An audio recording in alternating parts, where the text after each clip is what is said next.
Now, you have some of these riffraff neighbors here. They only make $45,000 a year. Oh, sir. They paid off their mortgage. They bought used cars. They don't have any payments. They don't have any debt. You know, poor people. I spit on them. Well, here comes the rainy day for old Peachy Weechy.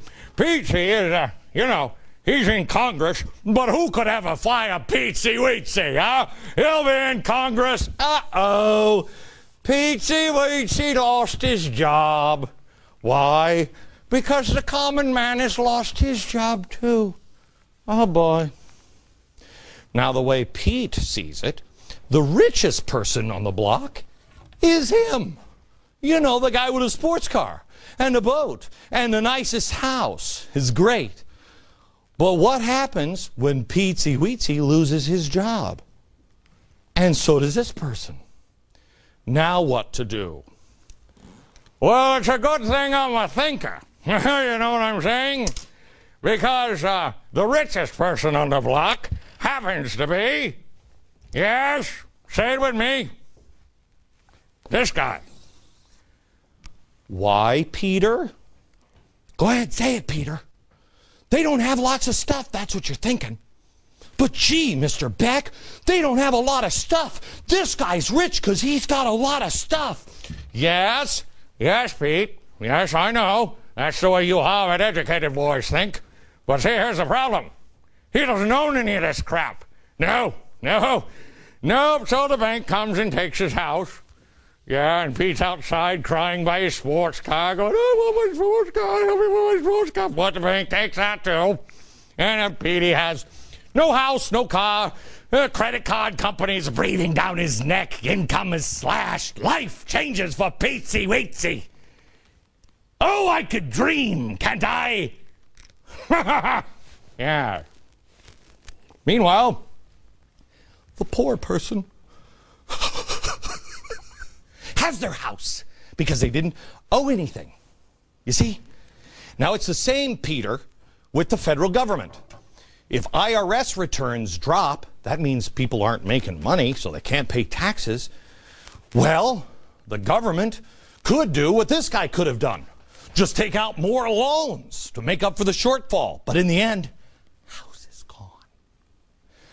We could just print more money or borrow more money for China, but in the end, house.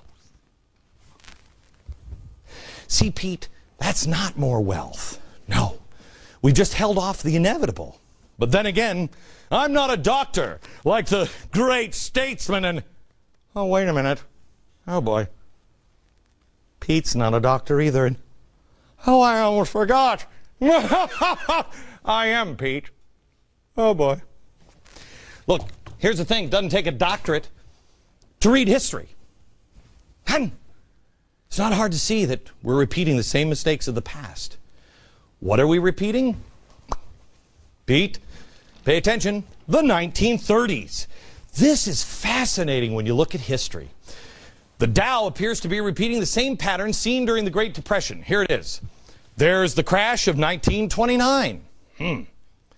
Where's the financial crisis of today? Do we have it?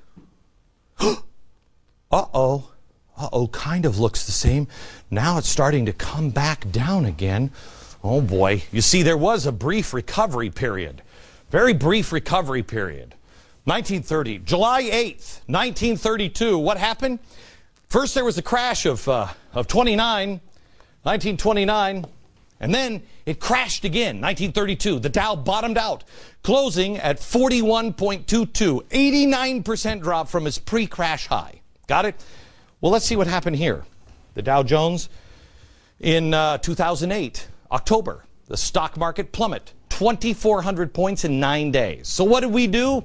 Well, Hoover decided spend. Increase federal spending by 50% between 1929 till the end of his term. George W. Bush abandoned the free market system to save the free market. Isn't that great? What did they both create? Unemployment, no jobs. In Hoover's time, 20% by the end of his term. Unemployment is at 7% at the end of Bush's term, up from 4.5, and it's only gotten higher. Then 1932, they said, well, we're going to have to increase taxes because of those darn rich people. So taxes go from, you ready? Love this, 25% to 63%. Oh, well, that's going to work out. Why don't we do that now? Oh, we're going to. Right now, the Bush taxes are about to expire, which takes them from 35 to 39, but that's only the beginning. Then FDR gets in. Oh, and so does Obama. This is when it gets really good. FDR decides to make the union stronger. Sound familiar? Regulate price controls, interfere with business, pay higher wages than the amount of productivity justified. Obama, he's completely different. He says SEIU's life work is his work. Obama has fired the CEOs of companies, taking control of the automakers, of the banks, you name it, he's coming for you. FDR decided he was going to revive the economy with massive government spending, more spending. It's like stimulus and stimulus 2. He went with new entitlements with the New Deal. That's weird, because this is what Obama is doing. Reviving the economy with massive government spending and an expansion of entitlements. Stimulus 1, 2, 3. Are we up to 4 yet? Do I hear 5? We had cash for caulkers, cash for clunkers. We have health care, financial reform, takeover of the student loan industry. Oh, it's fantastic. So how do these stories end? Well, unemployment remained unresponsive. Weird. Weird. Through the New Deal and the New Deal 2. Obama, unemployment's gone up and then stayed there, flatlining. That's weird. FDR blamed Hoover for the economic problems.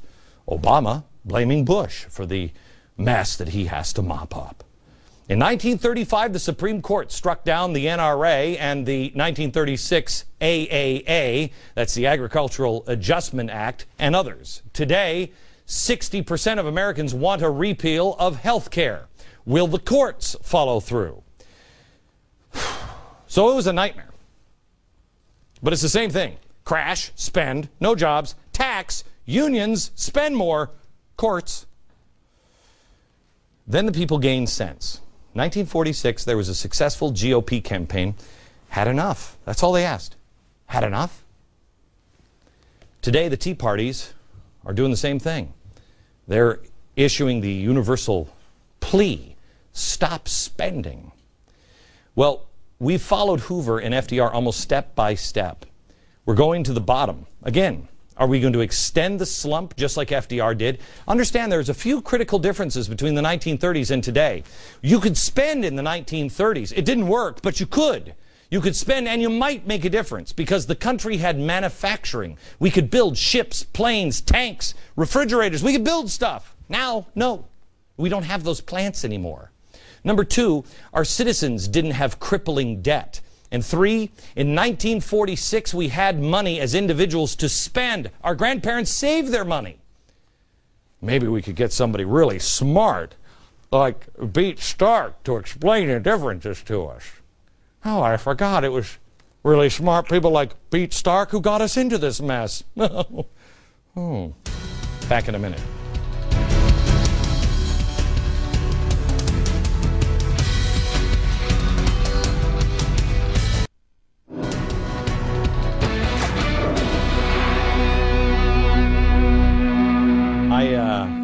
I want to thank you for watching tonight. We were number 1 on Friday with our Founding Fridays, our Founding Father Fridays, or whatever. I can never get the name of it right.